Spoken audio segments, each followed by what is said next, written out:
Assalamualaikum warahmatullahi wabarakatuh. Sahabat orang Sunda dimanapun Anda berada, selamat berjumpa kembali di channel USKT Urang Sunda Kuningan Timur.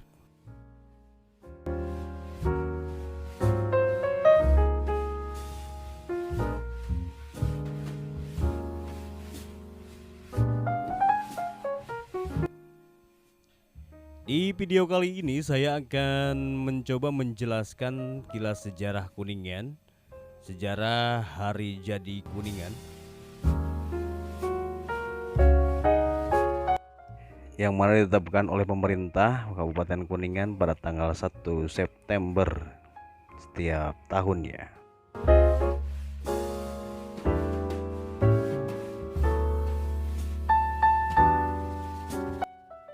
Tanpa harus banyak cerita di awal, langsung aja kita simak videonya. Tetapi sebelum lanjut, sedikiranya Anda menekan tombol subscribe dan berikan komentarnya serta saran dan kritiknya agar supaya channel ini berkembang dengan baik. Hatur nuhun.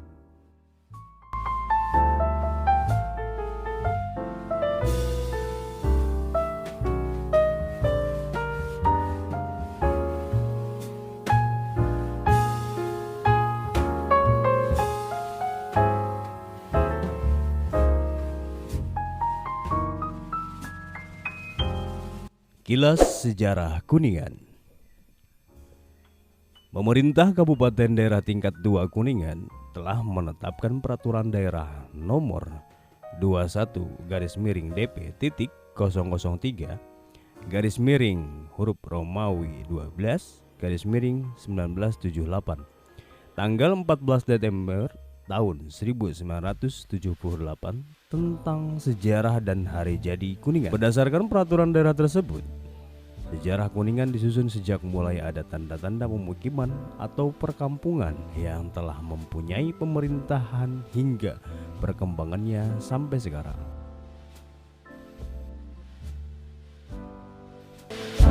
Sejarah hari jadi Kuningan. Ini adalah merupakan ringkasan peraturan daerah tersebut dengan lampiran yang secara garis besar adalah sebagai berikut. Kira-kira 3.500 tahun sebelum Masehi, tanda-tanda yang memberitahukan bahwa di Kuningan sudah ada pemukiman masyarakat yang sudah mencapai tingkat kebudayaan yang relatif sudah maju. Hal ini berdasarkan atas hasil peninggalannya yang ditemukan di wilayah Kuningan.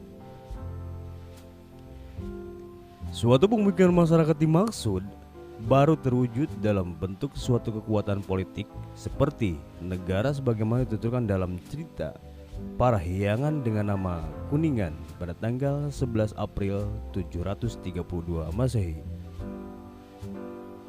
Negara atau kerajaan Kuningan tersebut terjadi sesudah penobatan Sewekarma sebagai raja atau kepala pemerintahan yang kemudian bergelar Rahyang Tang Kuku atau disebut juga Sang Kuku yang bersemayam di Aril atau Songgala. Ia menganut ajaran Dagyang Kuning yang berpegang kepada Sang Hyang Dharma dan Sang Hyang Siksa yang memberikan 10 pedoman hidup, yaitu 1. Tidak membunuh makhluk hidup, tidak mencuri, tidak berzina, tidak berdusta, tidak mabuk, tidak makan bukan pada waktunya, tidak menonton, menari, menyanyi dan bermain musik, tidak mewah dalam berbusana, tidak tidur di tempat yang empuk, tidak menerima emas dan perak. Sewekarma bertahta sampai dengan usia yang cukup panjang. Kemudian timbul persaingan antara pemerintahan Sewekarma dengan Sanjaya yang memegang kekuasaan daerah Kerajaan Galuh sebelah timur. Setelah Sanjaya memerintah Kuningan selama 9 tahun, kemudian digantikan oleh putranya yang bernama Rahyang Tamperen. Rahyang Tamperan mempunyai 2 orang putra, yaitu Sang Manarah dan Rahyang Banga. Setelah dewasa, Sang Manarah menjadi raja di sebelah timur, sedangkan Rahyang Banga menguasai daerah Kuningan yang dahulu di bawah kekuasaan Rahyang Tang Kuku. Pada tanggal 22 Juli 1175 Masehi, Kuningan dijadikan pusat pemerintahan kerajaan Sunda di bawah Rakean Darmasiksa putra ke-12 Rahyang. Setelah bertahta selama 12 tahun di Saunggala, kemudian keraton dipindahkan oleh Rakean Darmasiksa ke Pakuan Pajajaran. Selanjutnya Kuningan merupakan bagian dari kerajaan Pajajaran dan namanya berganti menjadi Kajene yang di bawah kekuasaan Arya Kemuning. Kajene artinya kuning atau emas. Dalam rangka penyebaran agama Islam, seorang ulama besar dari Caruban atau yang familiar disebut dengan Cirebon, yang bernama Syekh Maulana Akbar pernah singgah di Buni Haji, daerah Luragung, kemudian melanjutkan perjalanan menuju Kajene yang pada waktu itu penduduknya masih menganut agama Hindu. Syekh Maulana Akbar mendirikan pesantren di Sadapurna. Pengikutnya bertambah banyak, maka beliau membuat pemukiman baru dengan dasar Islam yang diberi nama Purwawinangun, yang artinya mula-mula dibangun. Syekh Maulana Akbar meninggal dan dimakamkan di Astana Gede. Pada tahun 481 Masehi, Syarif Hidayatullah yang dikenal dengan julukan Sunan Gunung Jati datang di Luragung. Pada waktu itu Ki Gede Luragung sebagai kepala pemerintahan yang kemudian masuk agama Islam. Pada waktu yang bersamaan datanglah Putri Ong Tin dari Cina menyusul ke Luragung, kemudian melangsungkan pernikahan dengan Syarif Hidayatullah. Putri Ong Tin berganti nama menjadi Ratu Masrara Sumanding. Syarif Hidayatullah dan istrinya Ong Tin pada waktu itu sepakat untuk mengangkat putra Ki Gede Luragung yang masih bayi menjadi putranya, yang diberi nama Sang Adipati. Syarif Hidayatullah bersama Ong Tin dan putra angkatnya kemudian berangkat menuju Kajene. Pada saat itu yang menjalankan pemerintahan Kajene adalah Pangeran Arya Kemuning yang menganut agama Hindu dan kemudian masuk agama Islam. Sang Adipati dipercayakan kepada Pangeran Arya Kemuning untuk dididik dengan baik. Selama Sang Adipati belum dewasa, maka Pangeran Arya Kemuning ditunjuk oleh Sunan Gunung Jati sebagai kepala pemerintahan perwakilan di Kajene di bawah Kerajaan Cirebon. Setelah Sang Adipati dewasa, tepatnya pada tanggal 1 September 1498 Masehi, Sang Adipati dinobatkan menjadi kepala pemerintahan Kajene yang bergelar Sang Adipati Kuningan. Dengan berdirinya negara atau kerajaan Kuningan di bawah Sang Adipati Kuningan, maka sejak tanggal penobatannya, daerah yang semula bernama Kajene dikembalikan lagi ke nama aslinya, yaitu Kuningan. Dan sejak saat itulah tanggal 1 September ditetapkan sebagai hari jadi Kuningan. Selain dibantu oleh Arya Kemuning dalam mengatur jalannya pemerintahan, Sang Adipati Kuningan juga dibantu oleh Adipati Ewangga atau disebut Adipati Cangkuang dan Ramajaksa. Adipati Ewangga memiliki kuda tunggangan yang diberi nama Siwindu. Untuk lebih meresapkan agama Islam di kalangan penduduk Kuningan, Sunan Gunung Jati mengirim Syekh Ramhaji Irengan dan beliau memilih tempat kediamannya di Dharma. Dengan bantuan para wali, beliau membuat kolam balong yang sekarang dikenal dengan nama Balong Kancra atau Balong Kramat atau Dharma Loka. Sang Adipati Kuningan bersama pasukan kuning di bawah pemerintahan Cirebon telah turut serta bertempur untuk menundukkan Galuh dan membantu mendirikan pemerintahan Wiralodra di Indramayu di bawah pimpinan Fathaillah Cirebon.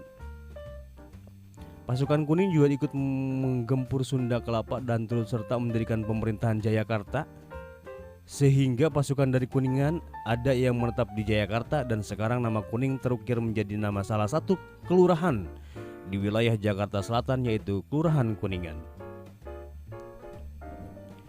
Berkat nilai-nilai luhur jiwa juang para leluhur Kuningan yang diwariskan kepada anak cucunya pada zaman Hindia Belanda karena perlawanannya seorang ulama dari Lengkong, yaitu Eyang Hasan Maulani, oleh pemerintah Hindia Belanda telah dibuang atau diasingkan ke Gorontalo, Sulawesi Utara dan meninggal di Gorontalo. Di dalam usaha mempertahankan kemerdekaan, pemerintah Indonesia mengandalkan serangkaian perundingan dengan Belanda. Salah satu perundingan dilakukan di Linggarjati yang pada saat itu belum dikuasai Belanda. Pemilihan Linggarjati sebagai tempat perundingan merupakan suatu pilihan yang tepat, baik dilihat dari segi politis maupun dari segi keindahan alam. Dengan adanya perundingan tersebut, maka nama Linggarjati tidak hanya dikenal di Indonesia, melainkan juga dikenal di seluruh dunia. Setelah Yogyakarta sebagai ibu kota Republik Indonesia diserang oleh tentara Belanda pada tanggal 19 Desember 1948, Panglima Besar Jenderal Sudirman menginstruksikan untuk membentuk 4 markas besar komando Jawa (MBKD) yang meliputi MBKD Jawa Timur, MBKD Jawa Tengah, MBKD Jawa Barat, dan MBKD Luar Jawa. Untuk MBKD Jawa Barat dipimpin oleh Letkol RK Sukanda Bratamanggala yang berkedudukan di Desa Subang dan dijadikan basis gerilya Belanda. Sesuai dengan keputusan Dewan Pertahanan Daerah Keresidenan Cirebon dari Brigade 5, maka Ciwaru dijadikan basis pertahanan dan pusat pemerintahan Keresidenan Cirebon. Rakyat Ciwaru dengan ikhlas menyerahkan rumah mereka untuk dipergunakan sebagai kantor-kantor staf militer, pemondokan, dan lain-lain. Ciwaru menjadi pusat daerah perjuangan perang kemerdekaan. Sesudah lewat masa revolusi fisik dan memasuki tahun 50, terdapat masalah-masalah politik, ekonomi, dan sosial, termasuk di dalamnya masalah keamanan, yaitu gangguan DITII di Kuningan, yang menyebabkan situasi dan kondisi tidak mungkin untuk melaksanakan pembangunan sebagaimana mestinya. Rakyat Kuningan beserta TNI bahu-membahu untuk memadamkan pemberontakan DITII. Dalam rangka mengisi kemerdekaan, masyarakat Kabupaten Kuningan dengan semangat juang yang tinggi yang dilandasi nilai gotong royong selalu berkiprah melaksanakan pembangunan menuju masyarakat adil, makmur, sejahtera lahir dan batin berdasarkan Pancasila. Itulah sejarah singkat hari jadi Kota Kuningan, dicuplik dari website kuningankab.co.id tentang Kuningan _kilas sejarah Kuningan. Demikian yang bisa saya sampaikan, mudah-mudahan ada manfaat untuk semuanya. Jangan lupa kalau Anda suka, berikan komentar, berikan supportnya dengan klik tombol subscribe. Terima kasih.